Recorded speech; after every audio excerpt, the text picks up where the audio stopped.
नमस्कार, आपण पाहताय न्यूज मराठी। एक महत्त्वाचा विषय आहे। जेलमधला कैदी आणि खिंडकरचं एक रेकॉर्डिंग व्हायरल होतंय। त्यामध्ये तो असं सांगतो की जरांगे पाटलांना गोळ्या घालायची सुपारी दिली होती। हे काय माहिती याबद्दल? कोण म्हणतंय? जेलमधल्या कैद्याचे आणि दादासाहेब खिंडकर जो आहेत त्यांची एक रेकॉर्डिंग म्हणजे ऑडिओ रेकॉर्डिंग व्हायरल झाली आज हा आणि त्यामध्ये तो कैदी असं सांगतो की फड नावाच्या व्यक्तीला जरांगे पाटलांना गोळ्या घालण्याची आम्ही सांगितलं होतं। फड म्हणल्यावर मग ते तिकडच आलं पुन्हा हा परळीचा टोळी लाभार्थी टोळी तुम्ही नाही ऐकली का? नाही हो, मला काय वाटतं आपल्याला हे जेलमध्ये असं? नाही ये ना ये येऊ द्या त्याला त्याला ये गोळ्या घालायला येणार आहे का मला ती चांगली गोष्ट आहे। तू ये तर फक्त मग तुला लक्षात येईल त्याचे दुष्परिणाम काय असतील परिणाम काय असेल काय आहे बरं का। एक ती माज आणि मस्ती आणि एवढा आमचा मोठा समाज संयमानं चाललाय त्यांना वाईट दिवस बघायचे असतील त्याला मी काय करू शकत नाही पण तू फक्त ये मग तुला कळल।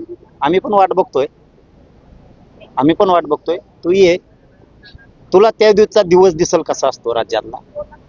तू नुसतं गोळ्या घालायचं लांबच राहिलं तू नुसतं बघून पण जाय तुला उद्रेक काय असतो ना की डबल एकदा भारत देश बघल उद्रेक काय असतो रक्त कशाला सांडलं म्हणतात तुमचे पाय एकीकडे हात एकीकडे मुंडकं एकीकडे झालेली दिसल फक्त तुम्हाला गोळ्या घालून मारून दाखव तुझं सुद्धा कोणी राहत नाही हे पण ध्यानात ठेव। आमची तेवढी मजबूत एकजूट झाली आमची सुद्धा मजबूत टीम आहे तुम्ही काय टेन्शन घेऊ नका म्हणा।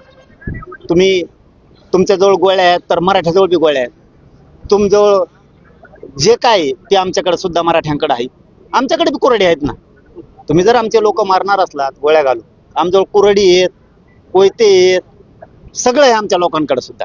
तू फक्त समोर ये तुला त्या दिवशी कळत तुझ्या लाभार्थी टोळीचा मोरखे बी जिथं सापडन तिथं मरतोय का नाही बघ म्हणा। जिथं सापडन तिथं मुंबईत सापडू दे तो पुण्यात सापडू दे तो संभाजीनगरला सापडू दे बिडात सापडू दे तुकडेच त्याचे बी त्या दिवशी आणि ते बी मराठीच करून दाखवणार तुम्हाला।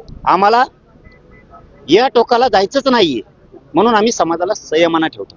पण तुमच्या वारंवार तीच जर माजन मस्ती असेल ना तुम्ही मराठी एवढे सोपे समजू नका। बियाला सुद्धा राहणार नाही बियाला हात तर टाकून बघा माझ्या अंगावरती त्या दिवसाचा उद्रेक तुम्हाला कळन। पाय कुंकड असतं मुंडकं कुंकड असतं गोळा करायला कोणीच नसतं ते ध्यानात ठेव म्हणा सगळ्याला घेतलं जाणार। म्हणून शेवटचा प्रश्न बीड मध्ये जेलमध्ये जी चालतं धमकी देणं असेल किंवा कैद्याच्या मारामध्ये असतील ही किती दिवस चालणार आहे आणि ह्याला कोण जिम्मेदार? मला वाटतं देवेंद्र फडणवीस साहेबांनी ना याच्यावरती लक्ष ठेवणं गरजेचं आहे। ते जेलर जे आणलंय ना तो पहिला चांगला असून बदलेला गेला।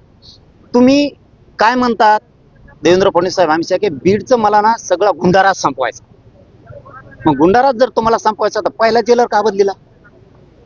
तो तर गुंडाराजच करू देत नव्हता जेलमध्ये कोणाला का बदलेला? शो का आणला तुमच्या सोयीनुसार? कारण त्या जेलरची तपासणी होणं गरजेचं आहे तिथल्या आतल्या पोलिसांच्या सगळ्या बदल्या टोटल होणं गरजेचं आहे जेलच्या।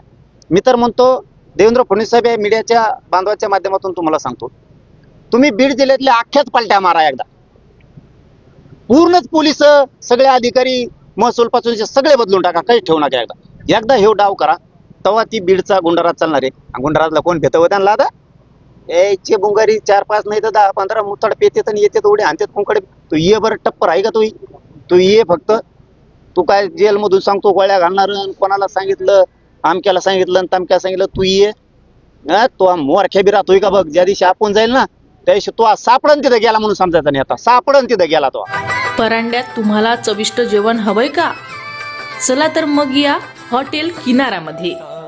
येथे मिळेल स्वादिष्ट मटण ढवारा फक्त 250 रुपये, गावरान चिकन ढवारा 200 रुपये, किनारा मच्छी 200 रुपये, व्हेज थाळी 200 रुपये अनलिमिटेड।